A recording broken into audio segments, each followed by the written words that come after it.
Hello, everybody, and welcome to the Weekend Big Show powered by Lawdog Sports. I am the Lawdog, Chuck Ramsey, here with you every Friday, especially through football season. But last year we altered the schedule a little bit because of some things going on. But it is a wonderful weekend, and my partner of Low this many years, Jeremy Schroeder, ruler of the airways, and battling through and still ruling the airways through all kinds of government nonsense. How about that? And we come to you live here on Facebook, Twitter, and YouTube, and you can comment. We would love to hear from you here on the program, particularly in the fact that it is Red River Shootout weekend, Jeremy, and I'm wondering why my camera won't flip around and get me right side. I don't know. I don't like that, but What are you whatever. doing over there? I don't know. Whatever. How you been, buddy? Oh, I'm good. I've been on I've been on vacation this week, so Yeah. it's been uneventful, just kind of trying Those not to do a whole lot. staycations, I don't know, as now that you've hit 50, you'll find that those staycations are a little more Just nice to recharge the batteries a little bit before I have to go deal with nonsense on Sunday. for sure. So a little more necessary, but you will be with us tomorrow night on the college football recap. Oh yes. Okay, excellent. Hopefully a happy recap. Yeah, we're looking forward to that. And talking all things Red River Shootout, and that's how we refer to that here on this program. There's no rivalry, there's no blow up or whatever they want to do in this day and time. It's shootout, and It's either OU Texas or it's the shootout. Yeah. Just stop it. The Red River rivalry is just too hard to say. that's Too much alliteration. I'm all for alliteration, but alliteration. that's just too much. Yeah, that's right. Sean Bonner checking in already. When you get to Cache tonight, look to the south and check out the athletic center they're building. Yeah, I've got Weatherford football tonight, and we're on the road to Cache for district game number 3. And I got the email from their athletic director, and we have a lot of equipment that we use to set up for the broadcast, and they're basically giving us timelines of how long it'll take to get from where we park to where we'll set up. And it's I'll say this, at 55, it doesn't look real enticing, but good to know Sean Bonner is out there handling that. And then also that guy, man, he's the one that did the Lawdog Sports coasters, and then also he's been posting some leather bags, leather laptop carriers and things like that. Really cool stuff there at Rockin' R Leather. So thank you, Sean Bonner. And we will check out your doings there at Cache High School. But it is a big weekend, Jeremy. And what a great way. I mean, you were on vacation, so you had to love this. 2 straight nights of Conference USA football. Or no. Yeah, was it 2 straight? We had Wednesday night. We had Last night was Tulane and East Carolina. Yeah, so American last night, and then Conference USA showed out a bit on But Wednesday you know what this means, right? No more nights without football. Tuesday night we have the return of Maction. Action, baby. I'm here for it, man. I'm ready for a snow game. Oh yeah. Oh my gosh, I can't Is Marshall still in the MAC?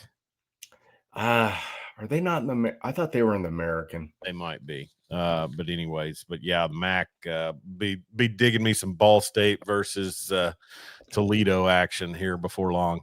I don't know. That's just 2 random MAC teams. Keeping the Zips and the Rockets in the snow. That's right. I need it. Yeah. So anyways, I'll adjust that camera a little bit. So big weekend upcoming, and it's been a great week so far for me. I got to watch UTEP on Wednesday night, and man, they're ready to do away with Scotty Walden. Man, that guy bad.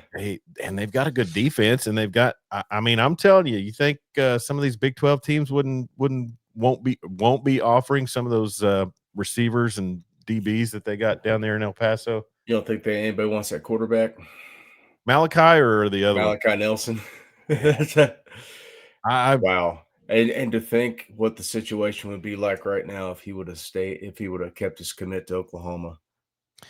Yeah. I mean, and we can get in later about, this because I had a stat And so, full transparency, I appeared yesterday with our friend John Moore, who normally gives us Rangers updates and insight, but he also does a Texas college football podcast. So I went on there with him and a younger gentleman named Cord Samuels, who has a Facebook or Twitter page called Ghost of Texas Football. And Okay. Yeah. I'd seen it a lot. I didn't know who he was. Arch Manning has a 3.7, and Blinken Riley is the one that provided this stat. And we'll get to the Malachi Nelson reference. 3.7 interception percentage and 60% completion percentage on 135 attempts. The only two quarterbacks in Division I that have that high of an interception percentage is Arch Manning and Malachi Nelson. That ain't good. That's not good, and it just serves to say, and when when a school gets a commitment, all the all their rival schools, start, trolling on social media. You call somebody 3-star university, get ready. I mean, 5 stars are no guarantee that somebody's going to come in and really, be a game. It seemed like they all were under Saban. I don't know, and maybe Kirby Smart for a couple of years. Well, we talked about Arch and his status as a 5-star. When you look at the video of what he played against in high school, Yeah. and he's head and shoulders above every kid on the opposing team, and there's little fat kids chasing him around. It looks like he's playing with toddlers. Yeah, and his last name's Manning. And hey, maybe Sark just is not the quarterback whisperer, right? I mean, the thing about it is as much as Oklahoma fans, have railed on Tebow. And I was about to get onto him because we said maybe he's not the quarterback whisperer with Spencer Rattler. Well, Rattler is a starter in the NFL. So, and he may be the best bad quarterback in the league. I think last week he's on one of the worst teams ever. Oh, yeah. He's played well, though. So what, last weekend, Kyler Murray, Jalen Hurts, Baker, Spencer Rattler, and Caleb. So somebody was claiming and Dylan Gabriel. Oh, and Dylan, yeah. Well, you had every starter from 2016 until 2023 starting a game in the NFL. Yeah. From OU. Yeah. Well, it was a great run of success. I mean, we'll see with Mateer. I mean, Mateer's probably pro potential. I mean, he's got some things he needs to clean up. He needs to learn a little bit of touch. How about Jackson Dart last night? Man, that was fun to watch. Keep the Eagles out of 3rd and short, 4th and short. You don't get beat up by that tush push so much. 4 straight times apparently on one scoring drive. Oh man, that was. I almost turned it off when I saw that. Come on, turn around and hand it to Barkley. Let's go. There's no one more fun to watch than Cam Scatterboo, though. Him and Jackson Dart have definitely revitalized, energized that team and that fan base, and then that's without Malik Neighbors. I mean, but stunning. We lose Malik Neighbors and we get a little Jordan Humphrey sighting. Oh, was it? I missed. Yeah, it seems like him and Dart had a little bit of a connection. So that was. I know that's your favorite name to say, little Jordan Humphrey. Baby. I didn't get to throw it out on that. They activated from the practice squad yesterday, and he played last night, and he had some big catches. I should have snagged him on fantasy. Well, he's on the waiver wire. I got Saquon Barkley, and he gave me next to nothing last night. So. He's given everybody next to nothing all season. You have Barkley. I've got oh my gosh, Derrick Henry. Oh wow. And yeah, it's been I lost to MJ Baird by 1 point. I lost to Marty by not too much, and he had a guy in the starting lineup on IR. Yeah, because I have nothing. It's rough. speaking of Marty, he's one of our great sponsors, Marty Wandry from Clinton Liquor in Clinton. We'll mention them later, but we want to mention CCW Safe. It's legal self-defense coverage with plans starting as low as $19 a month. The link we would prefer you to use is in the description of this live stream, and then also there on the scroll below you. As I say, I've known two of the three founders of CCW Safe for 30 years.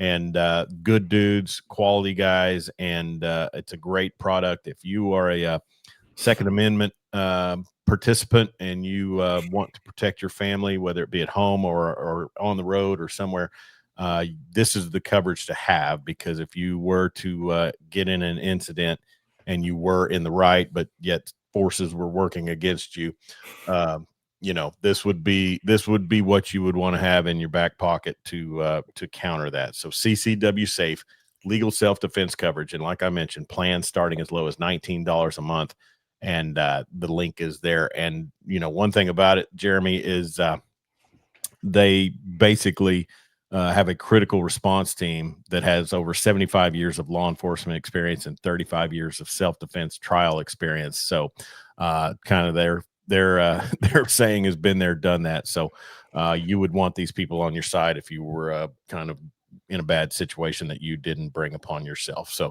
it never hurts to have someone who knows the system. Oh yeah. I mean that's the thing, and well, we won't get off on that, but just check out CCW Safe and get you a membership today. Kitty McGuire from All American. Let's see. I'm sorry. Let me get it right. All American Emergency Vehicle Upfitters. Yeah, that's what it is. So, but that's a mouthful sometimes. But Kenny McGuire says Scadaboo is a bit crazy, but he runs hard for sure. That kid eats crayons. He got fortunate that last night that when they punched the ball out, that one of his big linemen fell on it in the end zone, because he had not broke the plane, and then they punched it out, and he was second effort, But oh yeah, thanks Kenny McGuire for checking in, and so anyways. But a lot of football, and then tomorrow is the big day, 2:30 kickoff from the Cotton Bowl. It's going to be hot down there. Jeremy, do you remember the I think it was the 2000 game, 63-14? I remember it well. Wasn't that cold and rainy that day? I don't. I think that was a cold and rainy one. Might have been. Yeah. Fix that real quick. All I remember is just an avalanche of points and Stoops looking confused on the sideline because everything they were trying to do worked. Yeah. That had a Rocky Calmus pick six in it. It did. It had Quentin Griffin scored a bunch of touchdowns. And just a glorious day. And then the next year, Josh Heupel to Andre Woolfolk. Yes, that was a big one, and that was really the first game where people started to notice and say this OU team might be pretty good. It's not just a blowout, but that was the Applewhite gone by then, or did we beat him? Because no, that was Applewhite. He beat us in '99. Pretty sure that was Applewhite. Chance Mock was in there somewhere Chance Mock might have started the 03 debacle for the Longhorns. I want to say that Applewhite started 01. Yeah, I want to say that was Applewhite starting. Because didn't Applewhite start the 01 Big 12 championship against Colorado that they lost?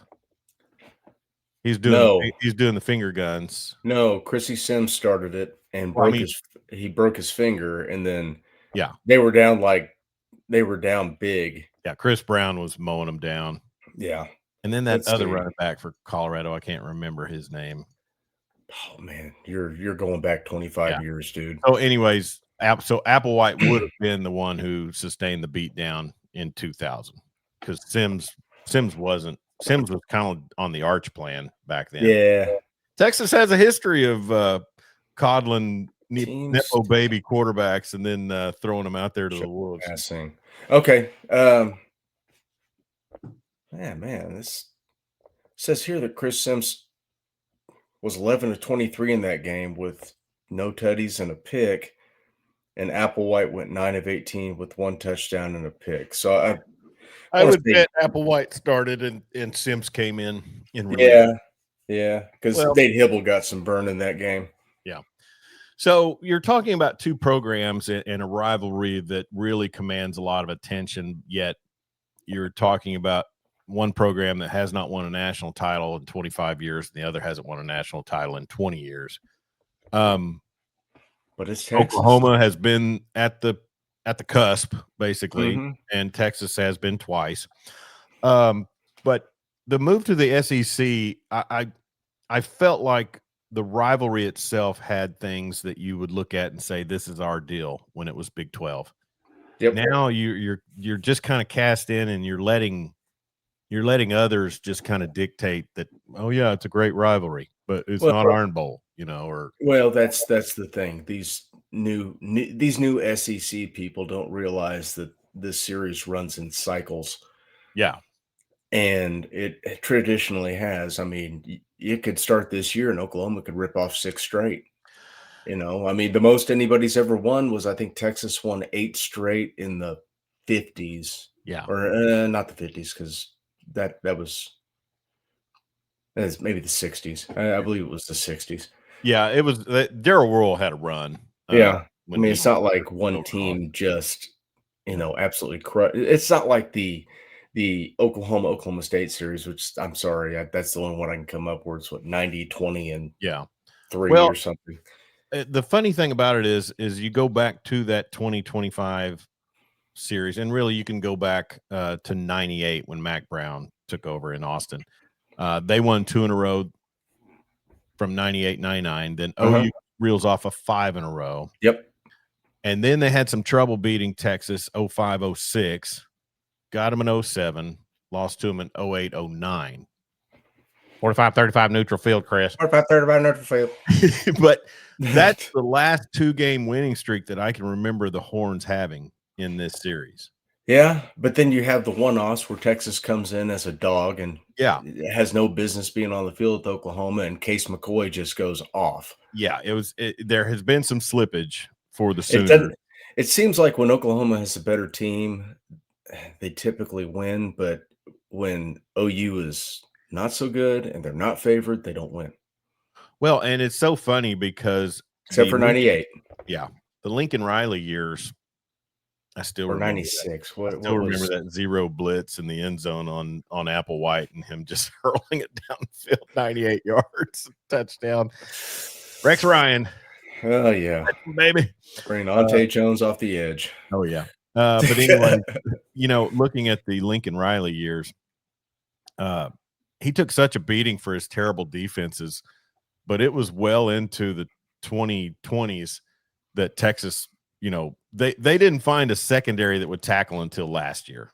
Just saying. I just remember that catch CD Lamb made from Jalen Hurts. And there are 6 Longhorns in frame with him. And every single one of them is left grabbing air and touching grass. Yeah. Yeah. It's pretty amazing. And then, Texas had a great secondary for the last. I mean, their secondary has been top notch for the last 2 seasons for sure. They do have a very good secondary. Yeah, and they're Malik. What's the guy's name? I don't know. The Colin Sexton kid's a good player. The Muhammad kid is not even listed as anything that I see on the injury report. All they've got Livingston is probable and CJ Baxter doubtful.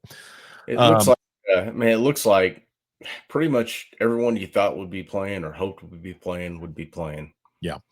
Well, let's get into it. And as I mentioned, OU can stop a 2-game win streak by the Longhorns tomorrow. That's got to be on their mind, especially after being so inept offensively last year. What was that, 31-3? 34-3. 34-3. And then the 49-0, that was a bit of a blip, but you had no Dylan Gabriel in that, and you're basically running the wing tee. And there's been some games where I thought you could do it. Strategy of the game, and we talked about this in the past. And and we'll get to the John Mateer thing here in a minute. But I'm a belief that if in these games where it's pretty evenly matched, and it's such a shift in momentums, the shifts in momentum are just so frequent. I think that OU has to go out and have success offensively early to kind of set the tone. Now, Lincoln Riley was notorious for some third quarter lulls, and nobody could ever convince me different. No, unless they showed me the numbers. I don't know. He was a billion%, get a 2-score lead and then take his foot off the gas. Well, and you're up in 2 scores, and then you try some gadget play. And when running the ball. Arbuckle's got some of that in him. I mean, he will pull out a gadget play when he is just thumping on you and not just letting nature take its course. Yeah. The key to this game is going to be defensively. Oklahoma has a better offense, and I'm not saying Oklahoma has a good offense, but Oklahoma has a better offense. They have the better quarterback, assuming Mateer plays. They have I give them a slight edge in a couple of the skill positions. Neither team could run the football. Both teams' offensive lines are hot garbage in the sun. Yeah. But defensively, they are going to – Brent Venables, I likened to the comment I made before Michigan. That kid's going to see blitzes he never thought were possible. There's going to be guys, parachuting from the press box to get in his face. It's going to be nasty. That poor right guard from Texas, who played possibly the worst game I've ever seen on a college football field against Florida, is going to have his hands full up the middle with that rotation of defensive tackles. Does the OU defense create some more turnovers is my question. Would it be the coolest thing ever if Arch threw picks to Peyton and Eli? Brotherly Red River shootout picks. Yeah. Well, I mean, Peyton like his uncle. Yeah. Eli I get it. You get that. Brotherly. That and Texas, the same deal. I think it's going to be a close game. I think it's going to be a low scoring game. It might be decided on the last possession. And we've seen what Arbuckle can dial up when he's got to get points. It seems like the closer his back is to the wall, the better he will call plays. Well, OU's coming in at 178th in the nation in rushing is what I saw.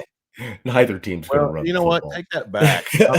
Whatever I wrote down. Thought they were 145th. Okay, so yesterday I pulled up some stats. 137.6 yards per game rushing. Texas is 172.6. Those are the same numbers, but the rankings are different on the score than I think what I pulled up on Yahoo.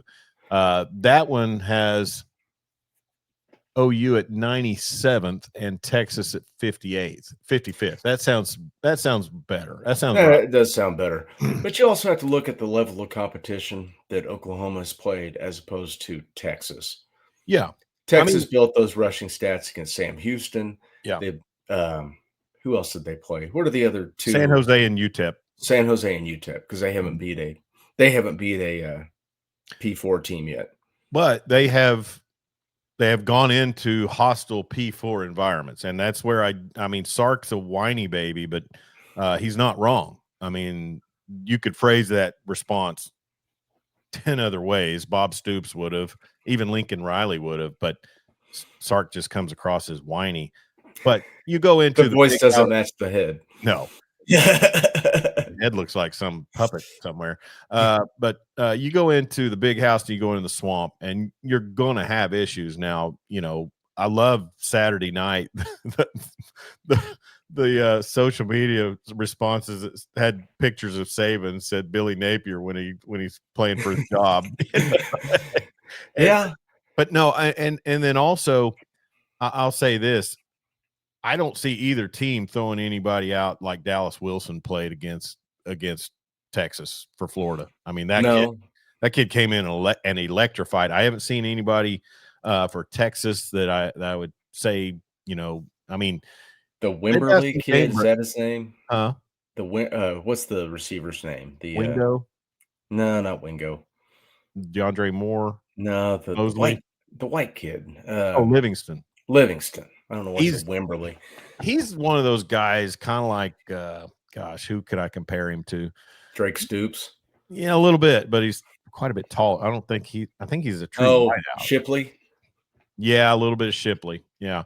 But he's one of those guys that benefits from all the coverage that the other ones, grab. And that's what an offense is supposed to be about. The criticism about Arch Manning, and we'll get into the Mateer injury here in a second. The criticism on Arch Manning is if he comes in and he's Case McCoy taking over this team the way he did, or David Ash. And Ash, I don't remember the amount of stars Ash had. I imagine he was probably a high-end recruit. Sure he was. Didn't pan out. But when you come in and, when you come in and you're handed the keys to that team,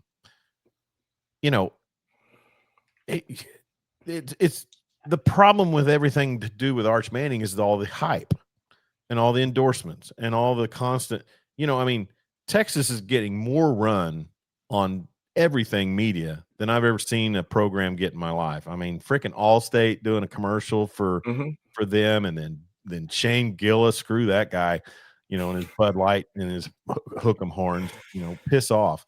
But then also, I mean, it's really kind of funny though when Arch is having a terrible game, he's next thing you know, the Warby Parker ad pops up.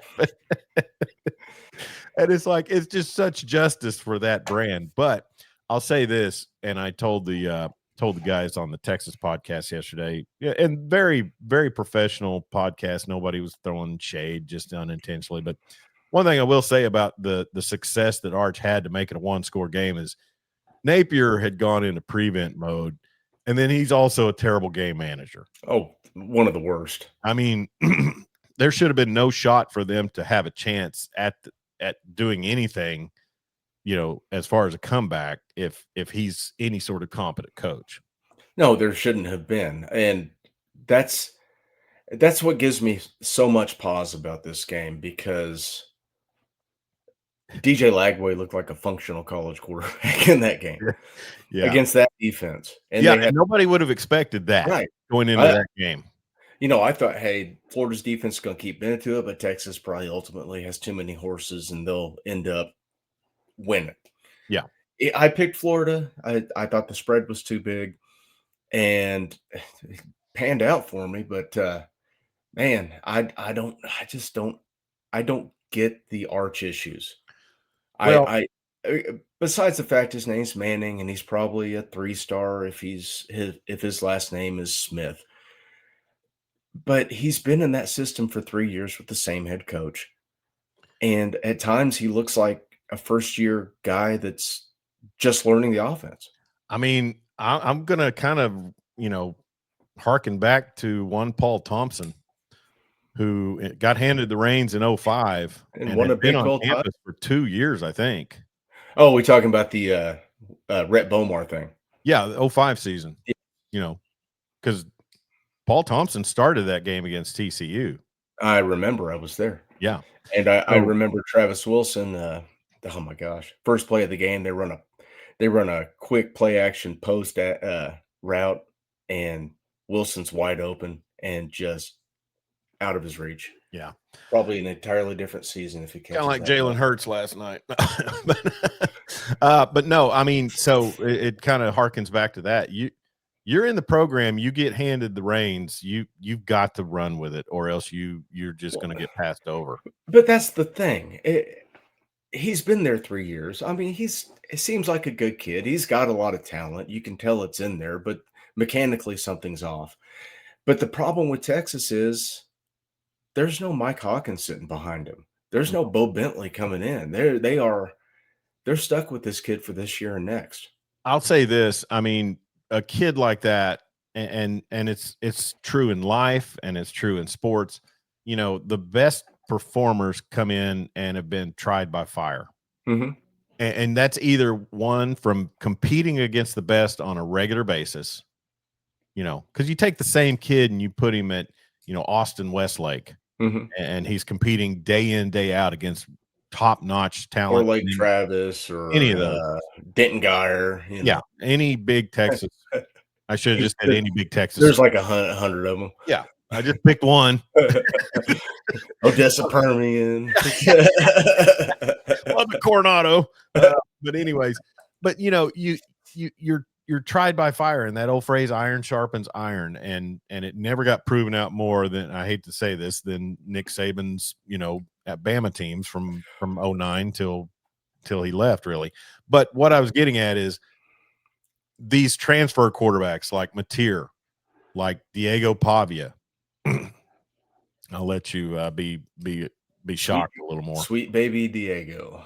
Yeah. Those guys, those type of guys, I mean, they did their time at lesser programs and fought through bad offensive lines, fought through constant, and Mateer gets to practice against one of the best defenses on the planet day in and day out. But I mean, Arch isn't going up against slouches. I mean, if know, they're ones-on-ones, but I you don't know what they're know doing or what they're don't know seeing down there. I just know they have nobody behind him. Yeah, and I can tell you it's crazy. This is Texas we're talking about. Yeah, he's They coming didn't buy back. someone in the offseason. He's coming back not by choice, Do you think that whatever 5-star they've got committed might decommit if Arch decides to come back? Those bags are heavy. I mean, those they show up at your door, and then but you may get that off kid that says, "Hey, I'll get $1 million a year here, but if I go somewhere and show out in 2 years, I'm making 10 plus a year." Is oh gosh, who's the kid from last year? Quarterback. Oh, Quinn Ewers. Is he on roster at Jacksonville? No, he's with Miami. Oh, okay. Yeah. I know it's Florida. But anyways, Kenny McGuire. Does Eli and Peyton have an intervention after the season, or do they help him get better? I wonder if he wouldn't transfer. I saw, and there's some sports videos that come across my algorithm that are just in horrible taste, and it's animated, but it's Peyton and Eli talking to Arch and saying you just don't have the Manning thing, and that thing is some sort of mental disability that makes you I don't know, a savant. He doesn't have the thing.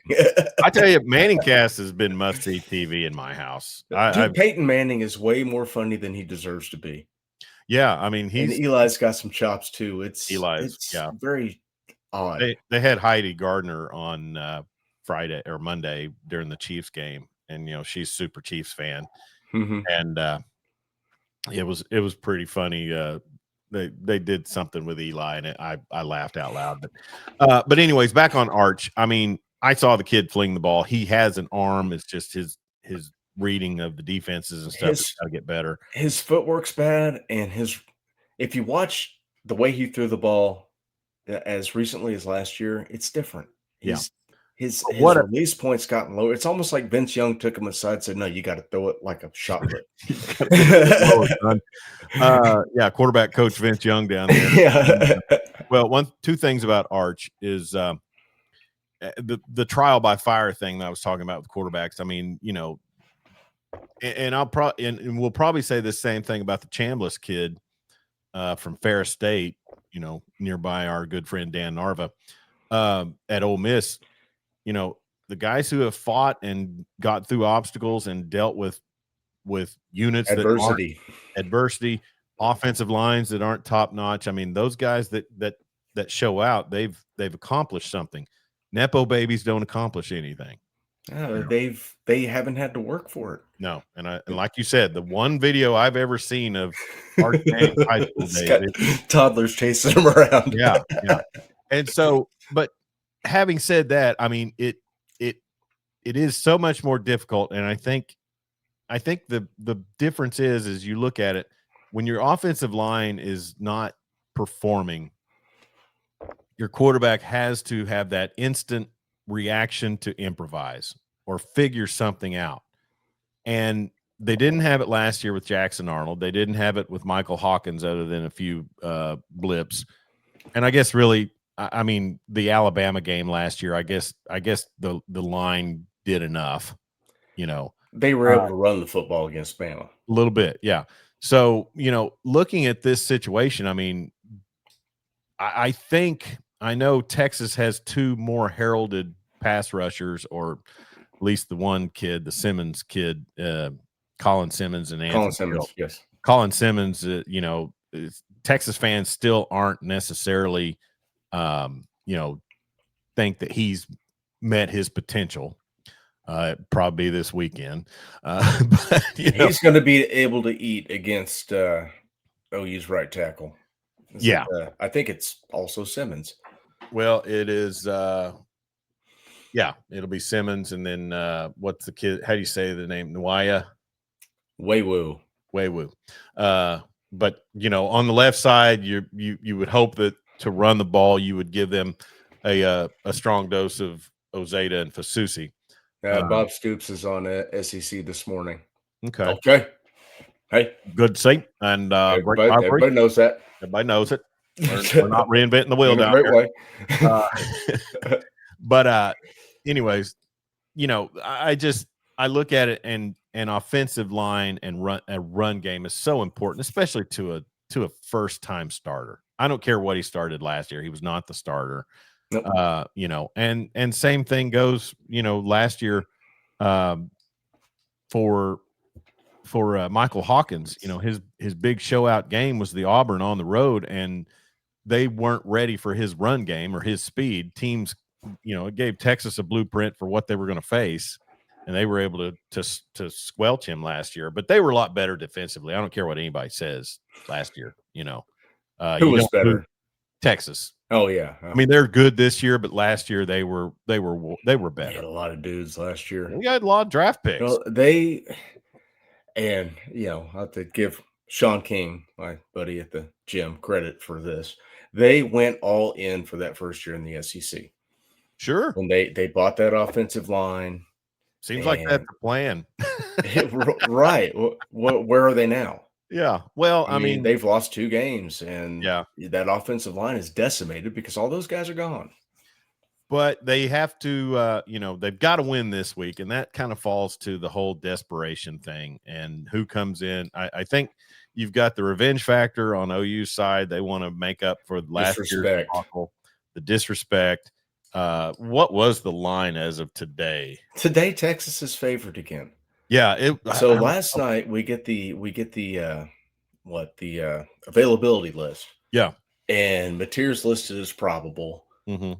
And the line moved back to Texas.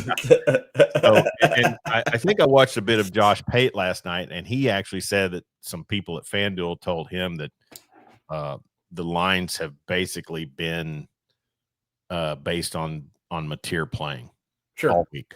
So why it'll move again tomorrow. It'll probably move again. I'm efforting to see it, but it probably will change again. Well, the score actually has OU at a buck and a hook. Yeah, that's what it was yesterday. It may have updated. And I think that happened while I was on with John Moore yesterday. That's yesterday afternoon. I looked at it and it moved back to Texas. Started out 3.5. Texas started out. You don't remember, Well, I'm old enough to remember when it was 14.5 at the beginning of the season. That just kind of. Well, and therein lies the OU situation. I mean, they have played well. They've won. They haven't been on the road except to Temple. This is not a road game, though. It's not, but Illinois State and Kent State are just extremely bad. Temple's bad. Maybe not. Hey, Illinois State's kicking ass in their region, in their conference. Okay, they are 4-1. Go FCS. But I mean, a lot. We'll find out a lot with Michigan. As to what they do. Is that at the Coliseum? Huh? Michigan USC. Oh, yeah. You jump to a different game. Yeah, on me. Now what I'm getting at is Michigan could prove out to be, a Big Ten front runner. Sure. Yeah. I mean, and I fully expect them to wear USC's Girl Scout defense down in the third quarter and just, they just have to look out for USC skill players. But USC's then he's got a good offense, but hey, it's Lincoln Riley. But then Auburn is they're struggling, and they've played some tough road games. Yeah. Norman and College Station, but that front seven for Auburn is stout. Yeah. And OU was up to the task for the most part. Yeah. I mean, Other than that illegal play. Well, that wasn't an illegal play. They're just mad because Durkin's defense gave up that play to Ole Miss last season. Do you know Durkin killed a guy? I remember Durkin killed a guy. I think he should go to LSU as his next stop, so him and Brian Kelly can compare notes. Get up on that scaffolding. Yeah, I don't care 50 miles an hour. He's absolute scum. Yeah, and he should not be in college football. Crap, and Lane should have known better. But wasn't Durkin at A&M before? Durkin. I'm sorry, Hugh Freeze. Yeah, sorry. Hugh Freeze is really. Do we want to talk about Hugh Freeze and what he was doing when he's a head coach at Ole Miss? I really don't, because he's bottom of the barrel himself. So, anyways, I'll say this. The keys to the game for Oklahoma is, if Mateer. I mean, well, let me ask you this: Mateer, obviously, 17 days, 18 days removed from surgery. It's his throwing hand. Yeah. What? I mean, has he just been walking around with a hyperbaric cast or something like that? There are things you can do. I'm like Unfrozen Caveman Lawyer. These things that you have confuse me. Oh man, what's the guy? What is the? Oh my gosh, the former CEO of AT&T that's now the director of football operations. Dang it. Yeah. Apparently he's been integral in this whole thing. He's the one who got the private jet, put him out there to shin. And now it's, they've probably injected him with super soldier serum. And rolling out there. He's going to go out there with a shield. And alternating quarterback snaps. No, it's all Mateer all day. Why would you do that? I'm just wondering. I mean, you've had, listen, 17 days to prep Michael Hawkins. Right. But I think the things that we saw last week against Kent State, he still has residual damage caused by Seth Luttrell and Joe John Finley, as we see every week when Auburn plays. Well, I thought he had a weird delivery. When he played in the flow of the offense last week, he's fine. He's fine.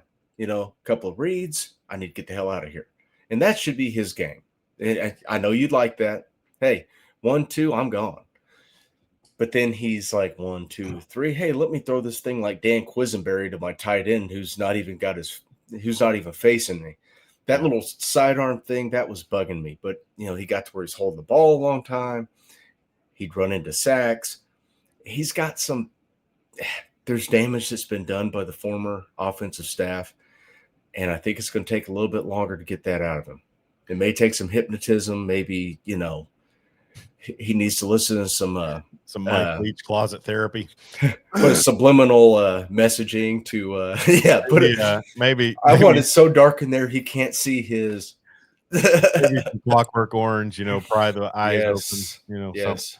I get you.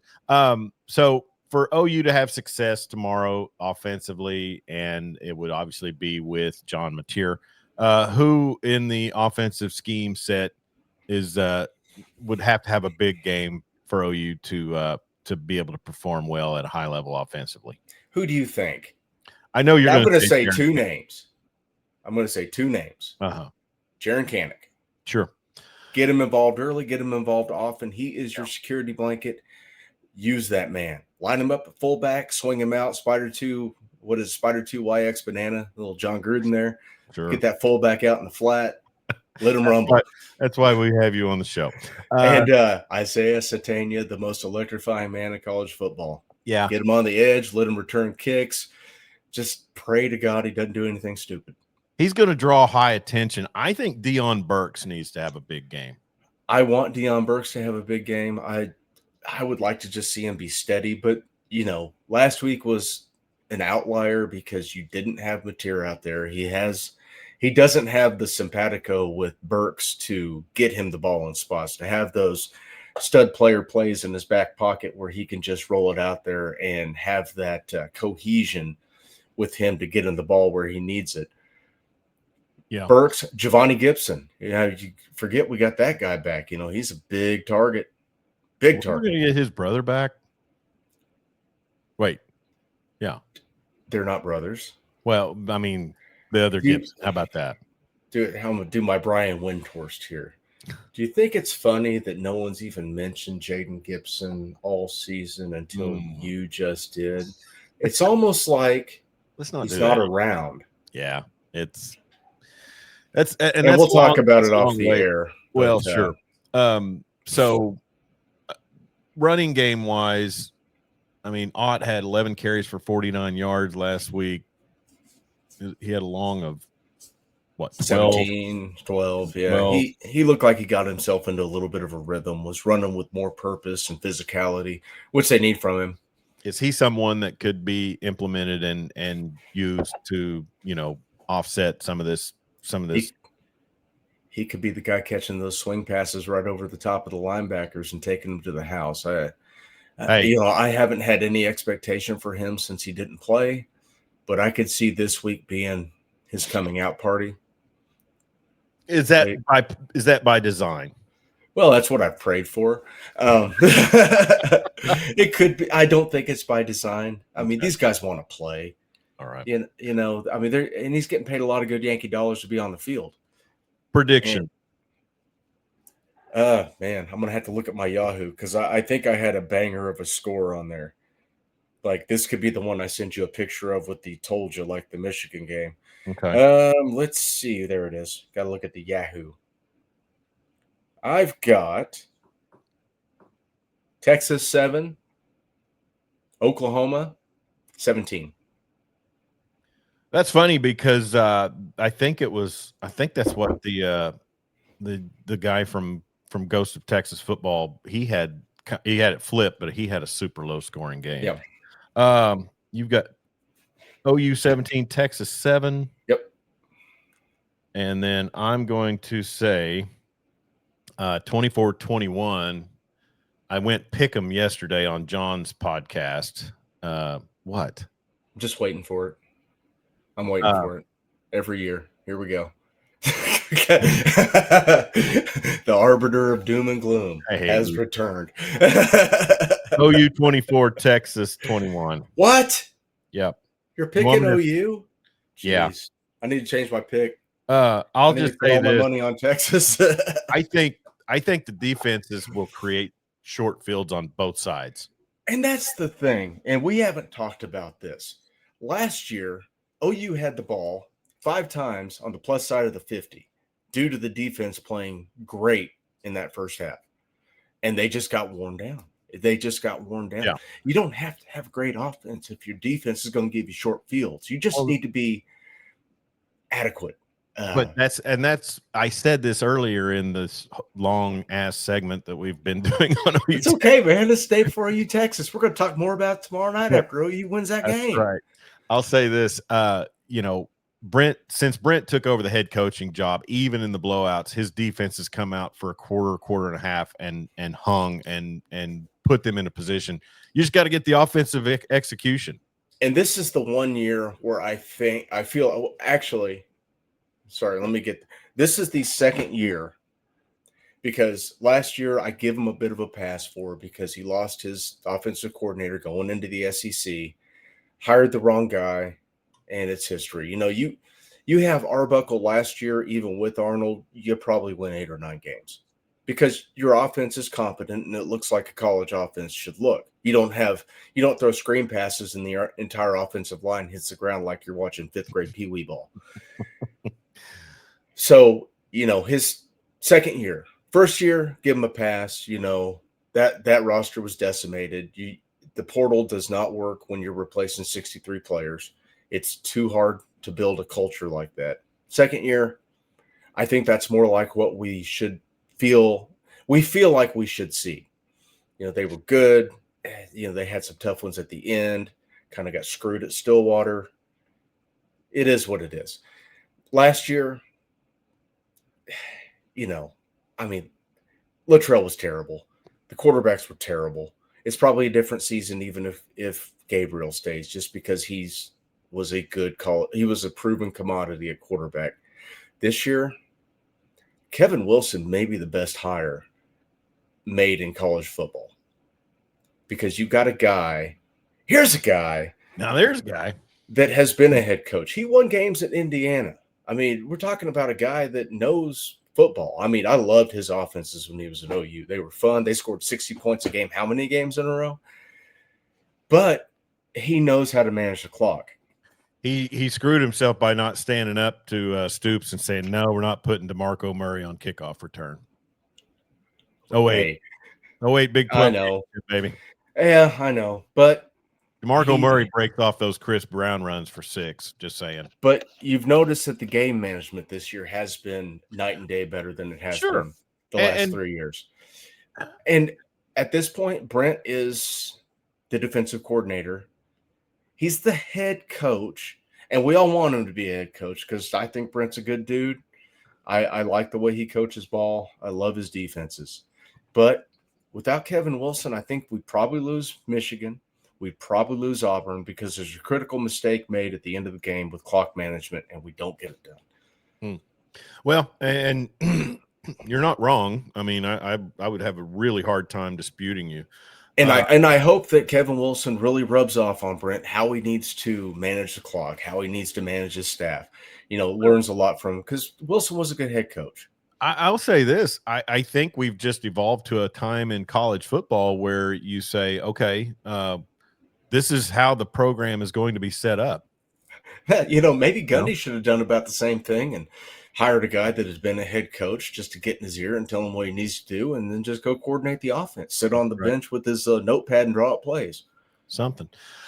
We want to thank Clinton Liquor Store and our good friend Marty Wandry for sponsoring our show. Clinton Liquor is located at 1018 South 10th Street in Clinton, America, and it's right there off I-40. If you're coming in from out of town or you've been out west or somewhere, you want to pick up something, he's got some great if you're of the mind that you give spirits for gifts, he's got a great selection of those gift pack stuff. And also you can check them out online, www.clintonliquor.com. And we appreciate Marty Wandry and his sponsorship of the program. Jeremy, exit question, and we've already done our prediction. I've said this about Sark's offense against Venable's defense. We saw it in the 05 Orange Bowl, and I saw it in the Clemson-Alabama playoff. I don't think Texas has a tight end that we necessarily have to worry about this season. But if I guess injuries is their tight end, one thing to look for, and maybe Arbuckle will flip the script also, is those tight end seam routes or that tight end ducking into space. It's just a bone chiller to me. And I think I mentioned that in my key to the game about 5 minutes ago. Jaren Kanak. Yeah, and that's why I said Arbuckle could dial up the same thing, and obviously Kanak could also help with some of the pressure, and the fact Kanak could also line up at fullback. I mean, and I'll say this: Bauer Sharp, for all the beatings he took, probably the beating he should have took for most things was not being able to set the edge, on those jet sweep blocks like Kanak. I mean. Yeah, well, I mean, and you were talking about a physical athlete. Yeah, you're talking about the transfers that OU suffered. I wonder if Nick Anderson is kind of wishing he would have stuck around in Norman. I don't know. I don't think he's doing anything in Baton Rouge. He had a massive case of red ass from whatever happened last year with the training staff, and it just sucks when it's a second generation guy that comes in, and you want him to do good, and he's a Red River hero. Who's his brother, Rodney? Oh, okay, yeah. I guess not generation, but a family connection. Little, family connection comes in, becomes a Red River hero, and then his brother was a Rose Bowl hero. His brother was just a stud when he was healthy. All right, so OU is favored. They're higher ranked than Texas. That puts a terrible position. I'd rather go into this being the underdog and Texas being overconfident, but we'll see. It's Texas; they're always overconfident. That's right. Oklahoma State is hosting Houston this weekend. The Cougs come in 4-1, coming off of that pretty hard fought loss against Tech last week. The game will be on TNT, and that is an 11 a.m. kickoff. So you get to start your day with OSU and playing a quarterback that I had no idea who he was going into, but with Haas Haney and Zane Flores being out, I can't even remember. Flores is out too? Yeah. Flores is listed as doubtful. Oh, the Big 12 has gone to the report this year, huh? Well, that's on the score. Where they got their information, I don't know. But Oh boy. yeah. So anyways, Flores and Haney listed at Haney's out and Flores is listed as doubtful. I mean, this is one of those seasons where you kind of wish they could do a mercy rule and just forfeit the rest of the games 2-0, something. Well, they've already had a bunch of guys that are going to enter the portal, and we need to talk about the portal because there's big news this week. Guys they're going to try to preserve their red shirt to get out. Mhm. It's going to be a skeleton crew of a roster for Oklahoma State the rest of the season. That's They just may sad. not. It is extremely sad, but that's the state of the game. Yeah. You have 30 days to get in the portal after a coach is fired. Yeah. OSU is 122nd in the nation, total yards 113 in passing and 94th in rushing. What is it from? What is it? Is there something you can show me you do well? And that I don't see anything that I'm seeing. And usually a midseason coaching change will give you about 2 weeks. Now that's over. I do think I saw the regeneration is a done deal. I think I did see where Wegman, and I don't see him on the injury report, but I heard that Wegman might be a little banged up after the Tech loss. So, but he's nowhere on their injury report, so that's not good for the Pokes. Nope, they are. Take Houston big. Would hammer this be the over. homecoming, or I wonder if it's any sort of special weekend up at OSU because I think they always have something going on. Gonna have the peel. Yeah, the orange peel. So anyways, Texas Tech hosts Kansas. They're a 14.5-point favorite over the Jayhawks. I don't like that spread, even though Texas defense, man, they're playing in Lubbock. Yep, it's in That's Lubbock. A cover. Okay. Cover town for the Red Raiders, and the over-under is 58 and a hook. Tech's really good, man. They are not built like a Big 12 team. No, they're not. Really good on both sides of the ball. And did I see that Sam Levitt is banged up for the Sparkies? It's week 7. Everybody's banged up. Well, true, but I want to say I saw him on the roster. Let me pull up my college football pick'em, and we'll just kind of go over that real quick. I got While you pull that up, While you pull that up, the NCAA has banned the use of private equity firms to finance your NIL. Oh, that's pretty significant for those down in Texas, isn't it? Yeah, Sand Aggies are about to lose their benefactor.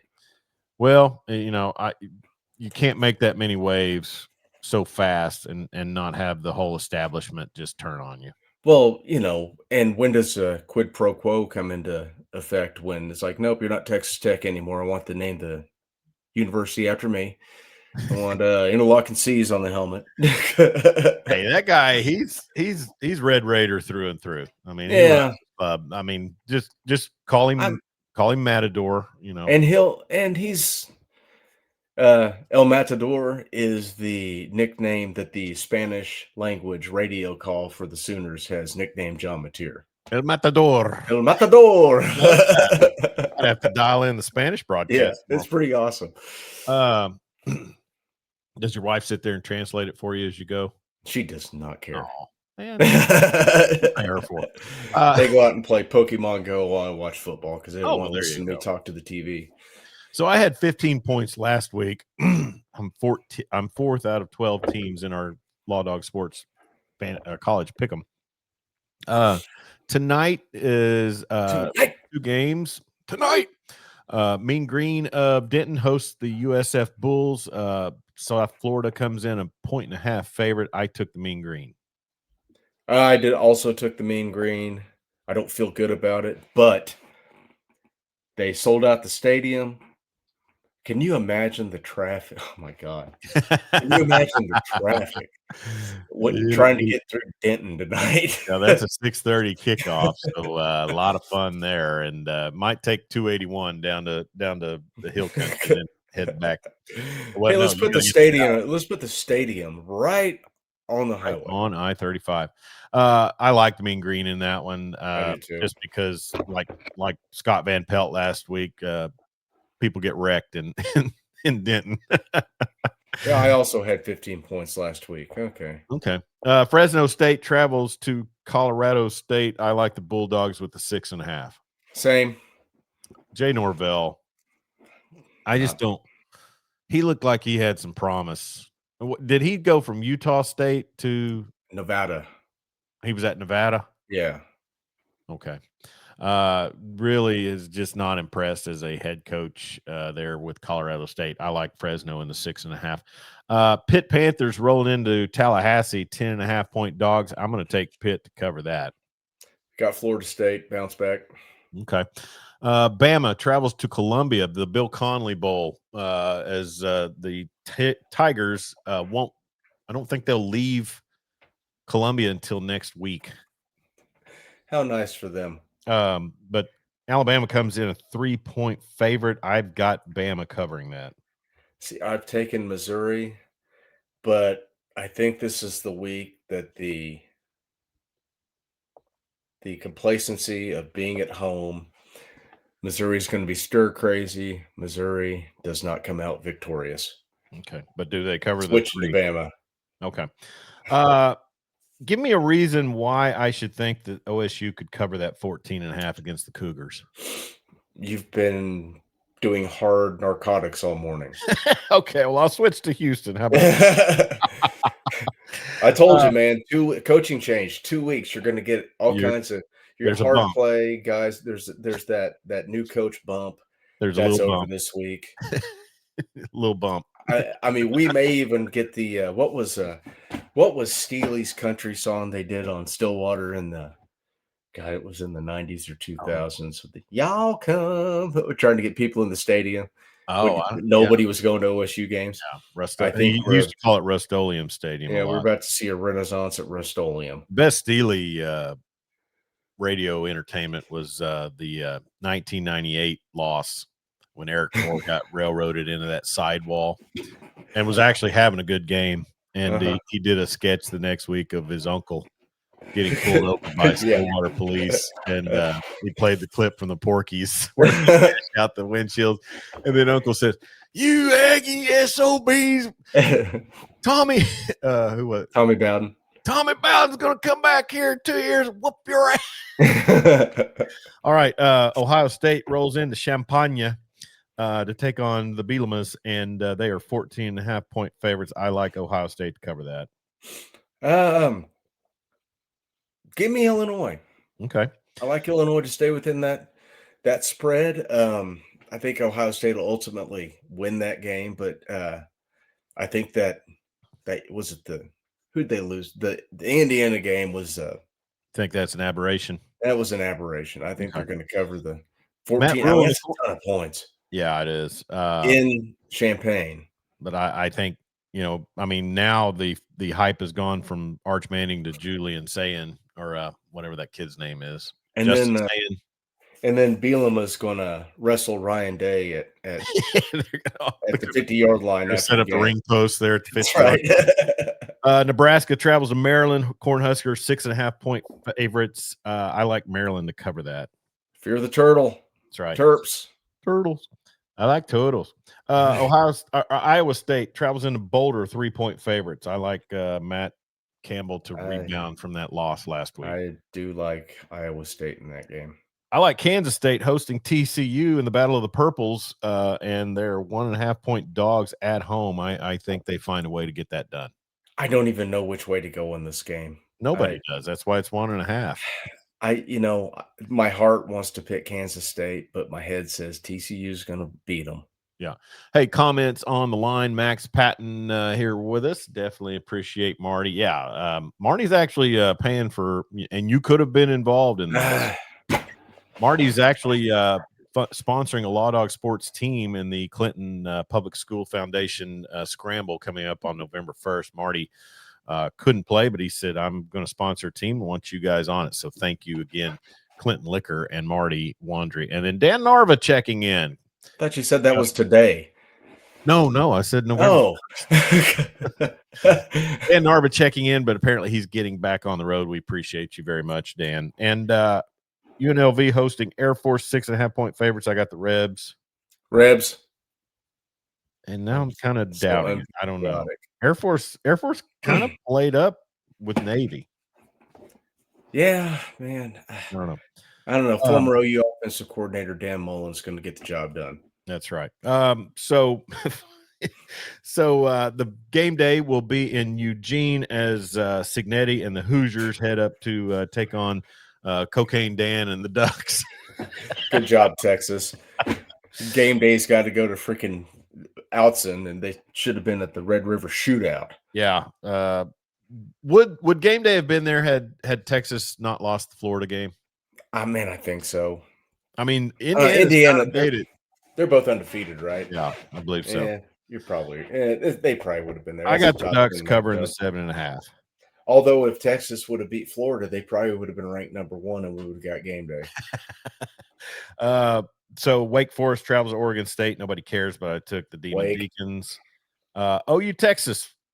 We already did that. Well, we locked them in. What's funny is I'm calling shenanigans because Yahoo's got me locked in at 1.5. Uh-huh. I guess I'll take it, but that's where it is. Texas favored by 1.5. OU favored 1.5. Well, OU's not favored by 1.5. I don't know. All right. They were favored yesterday morning at 1.5, and it changed yesterday afternoon. Well, I'm looking at the score right now, and they've got OU at a. Listen, I'm gonna get on Polymarket, okay? No, let's not get that. I mean, we're already kind of degenerate gambling. NC State travels to South Bend. Irish 22.5-point favorites. I'll take them to cover that. Same. Navy at Temple, midshipman 9.5-point favorites. I'll like that. Yep. Razorbacks. Colorado, Tennessee. Neyland Stadium, 12.5-point dogs. Tennessee, hammer the over. Yeah, that's yeah. You know, I know what you're going to say. I thought the exact same thing. Brand new coach. They're going to have the bump. They're going to come Petrino factor, baby. It's only 12.5 points. I think Tennessee's going to cover the 12.5 points, but it could be like a 31-17. I mean, the thing is in Fayetteville, Arkansas just gave up the ghost to Notre Dame. Tennessee's going to have all that orange around the Navy and all that, you know. Uh-huh. But Heupel also has got a little too much mercy when it comes involved to some teams. I don't know. But 12.5 is probably a fair wager to say Tennessee. I've got the Hawkeyes rolling into Madison to cover the 3.5 that they are favored against Wisconsin. Same. And the blooms off the rose for Fickle. Yeah, he's not having the time he thought, but then, you know, he's got Barry Alvarez swinging for him. That's some help. Yeah, Barry Alvarez could find himself as the interim coach after this game. Maybe that's what it is. Florida Gators roll into College Station, 7.5-point dogs. I like the Aggies to cover that. Same. Yeah, the emotional letdown is real, and it will happen tomorrow. Plus, the Aggies would have all the tape on Dallas Wilson, and then also anything that DJ Bragway can muster. Clemson, 14.5-point favorite at Boston College. I like Clemson in that one. I do too, but I want to talk myself into BC. Okay, I don't. After a couple of theirs, I'm out. Michigan travels to Compton to take on the Trojans, and they're 2.5-point dogs. I took the Wolverines. I got Michigan. That's not much of a home field advantage when you're playing in front of tarped off sections and 15 you think guys. There's not a lot of Michigan alums that live out in L.A.? Oh, it's going to be full of blue and mace. You know, that was the thing about in 2001 when my kids moved to Phoenix. Uh-huh. I went out there in the fall, and we would go grab a bite to eat at a Chili's or something, and the Nebraska jerseys were just out in force. And I think there's a big Ohio State contingency down there too. Georgia rolls into the Plains, 3.5-point favorites over Auburn. I took the Tigers to cover that. 3.5 points? Yeah. Against Georgia. And we've seen what Auburn does. Georgia. Okay. That spread is weird to me, Yeah. but I don't unless Auburn changes quarterbacks, I don't see it. I just don't see Auburn You getting probably inside talked that me three into and a it. half. Yeah, I switched over. I got Bulldogs. Jayhawks, do they cover the 13.5 in Lubbock? No. Let's say Red Raiders. Guys, we gotta get this through our heads. Tech's a playoff team. Oh, definitely. I mean, I'm just talking. They aren't. I don't think the outcome of the game's in question. Kansas is so Jekyll and Hyde. You're going on the road to Lubbock. Yeah. Oh my God. It's at night. Oh yeah, 6:30 kickoff. It's gonna get super weird. Tortillas flying, will be baby. flying. Tortillas and 9-volt batteries will be flying all over the place. Oh gosh. BYU travels to Tucson. They're 2.5-point favorites. I got the Cougars. Same. Broncos over New Mexico, 16.5 at home. Yep. And then I like the Utes to cover the 5, and especially if there's any question about Levitt, which I meant to try to look for that. And I just changed my pick to Utah because the Sam Levitt news is troubling. Well, let me confirm the Sam Levitt news if I can. Yeah, doubtful. Oh, so, well. I like the Utes. I like the Utes to cover the 5 and the hook. Final score of Ohio State, Illinois. I've got 42-21 Buckeyes. 35-21 Buckeyes. And then I'm going to change my 24-21 score on OU Texas. And what's up, Boos? Michael Busso checking in. Thank you very much. And so anyway, so that's our college football pick 'em. Fantasy football is just I think I'm about to go on a 2-game, maybe multi-game losing streak. But like you said, we've got a lot of teams with you and I getting beat by teams with IR. I know. You know, it's awful this season. All right. I was in the playoffs last year, dadgummit. You were, and that Dave Conard won it. So anyways, well, as we get out of here, also, we want to thank another sponsor that we have, and that is A+ Roofing and Construction. Rain or shine, they'll be there, locally owned and operated by Damon Schultz.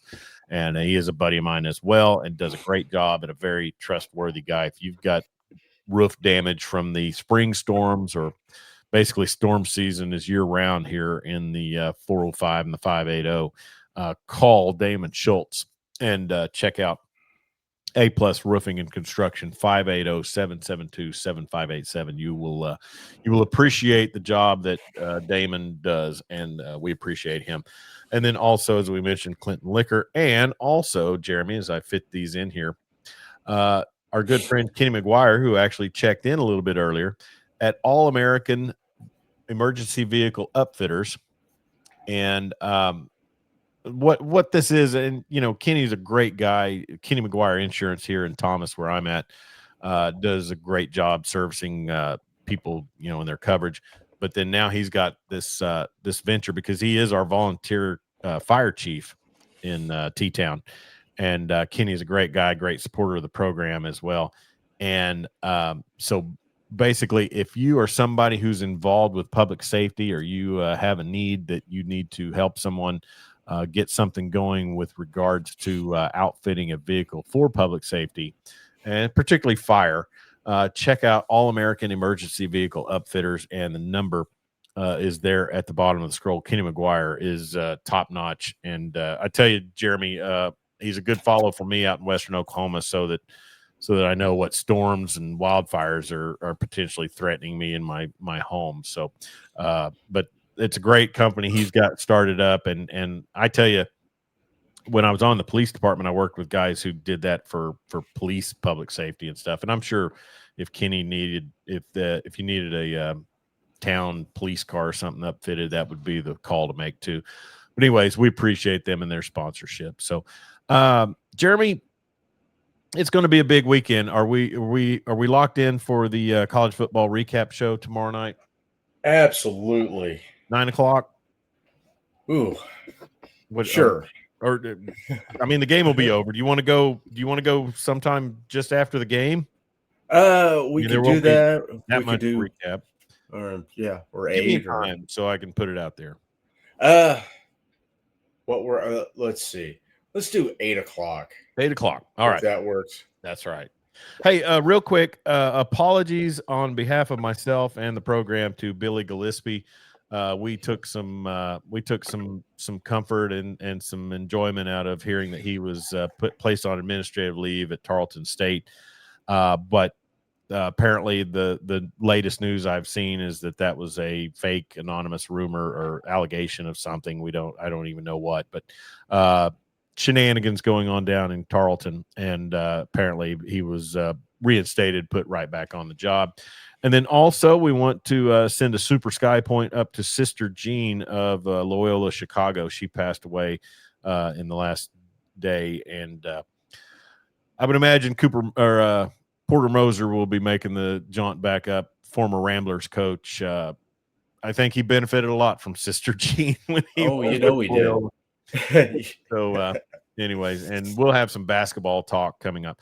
We've been on a long time, an hour and 15 minutes. So let's go ahead and start getting our way out of here. Jeremy, anything else you've got to throw in on Red River Shootout or baseball? Yeah, Game 5 tomorrow. Game 5 tomorrow, and to advance. Pull through, and then also Dan Narva and our Tigers fan. They've got a deciding Game 5 tonight. Tarek Skubal on the mound for the Tigers. They won 9-3 on Wednesday, and then man, I hate to see the Phillies go out the way it happened last night. I know, that was a pitcher that can't get the ball back to the catcher on a simple throw. Bad, that was awful. But that's where you throw it normally. Yeah, and then how about the Jays? And I put this on Twitter.